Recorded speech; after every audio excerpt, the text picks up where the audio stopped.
Good morning viewers. കുറച്ച് നാളുകളായി ഞാനിപ്പോൾ വീഡിയോ ചെയ്തിട്ട്.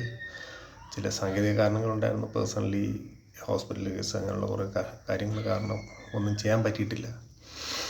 ഇന്നിപ്പോൾ വരാൻ കാര്യം, എനിക്ക് തോന്നിയൊരിത് നമ്മുടെ കുടുംബങ്ങൾ കാര്യങ്ങൾ തന്നെയാണ് പറയാനുള്ളത്. കുടുംബം എന്ന് പറഞ്ഞാൽ ഒരു ഇമ്പമുള്ളത് എന്നാണ്.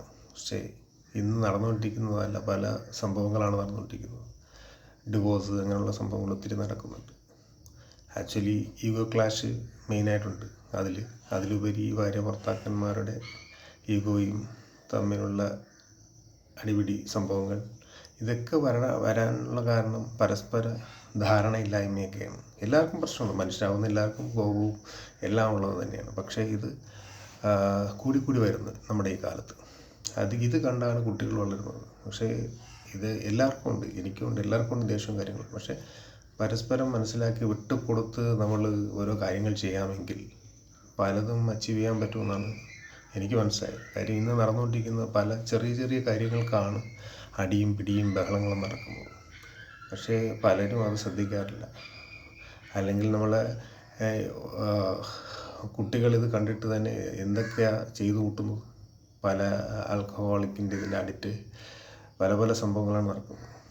അപ്പോൾ അത് ലേഡീസ് ആണെങ്കിലും ജെൻസ് ആണെങ്കിലും മനസ്സിലാക്കി മുമ്പോട്ട് പോകുന്നതാണ് ഇതും ഒരു ജീവിതം കൊണ്ടുപോകാൻ പറ്റുന്നത്. പണ്ട് കുടുംബം എന്നൊക്കെ പറയുമ്പം ഒറ്റ കുടുംബമായിട്ട് ജീവിക്കുന്നത്, ഇപ്പോൾ സെപ്പറേറ്റ് കുടുംബങ്ങളായി മാറിക്കഴിഞ്ഞു. അപ്പോൾ ആർക്കും പരസ്പര ധാരണകളൊന്നുമില്ല. എല്ലാവരും മൊബൈലും മറ്റുള്ളവ വെച്ച് ഓരോരുത്തരും ഓരോ രീതിയിൽ. ആരും വീട്ടുകാർ തമ്മിലൊരു ഡിസ്കഷനോ ഒന്നും സംസാരമോ ഒന്നും കുറവാണ്.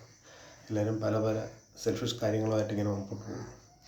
പക്ഷേ ഇതൊക്കെ ഒരു തെറ്റായ ഒരു കാര്യങ്ങളാണ്. പക്ഷേ ഇതെല്ലാവരും ഒരുമിച്ചിരുന്ന് ചർച്ച ചെയ്ത് പണ്ടത്തെ പോലെ പലരുമായിട്ട് നമ്മൾ ഇടപെട്ട് സംസാരിച്ച് സന്തോഷത്തോടു കൂടി ഇരിക്കുമ്പോഴാണ് ഒരു കുടുംബം നന്നാവുന്നത്.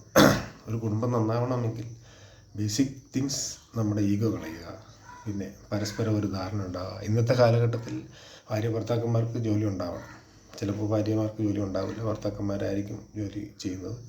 ചിലപ്പോൾ രണ്ടുപേരും, ഇപ്പോൾ എല്ലാവർക്കും ജോലി ചെയ്യാൻ താല്പര്യം തന്നെയാണ്, പിന്നെ ജോലി കിട്ടാത്തവരുണ്ട്. അപ്പോൾ ഇതെല്ലാം മനസ്സിലാക്കി മുമ്പോട്ട് പോയാൽ മാത്രമേ ആ കുടുംബം നന്നായി വരത്തുള്ളൂ. കുട്ടികളുടെ പഠിത്ത കാര്യങ്ങളായിരുന്നാലും എന്തായിരുന്നാലും ഇത് കണ്ടാണ് മക്കൾ പഠിക്കുന്നത്. പക്ഷേ ഇതിനെപ്പറ്റി നമ്മൾ വളരെ ഡീപ്പായിട്ട് കാര്യങ്ങൾ മനസ്സിലാക്കി മുമ്പോട്ട് പോയാൽ വളരെയധികം നന്നായിരിക്കും എന്ന് പറയാൻ കൂടിയാണ് ഇന്നത്തെ ശുഭദിനം ഞാൻ നിങ്ങൾക്ക് പറയാൻ കൂടി വന്നതാണ്. ഈ കാര്യങ്ങൾ പറഞ്ഞുകൊണ്ട് ശുഭദിനം പറയാൻ വിചാരിച്ചു. Thank you.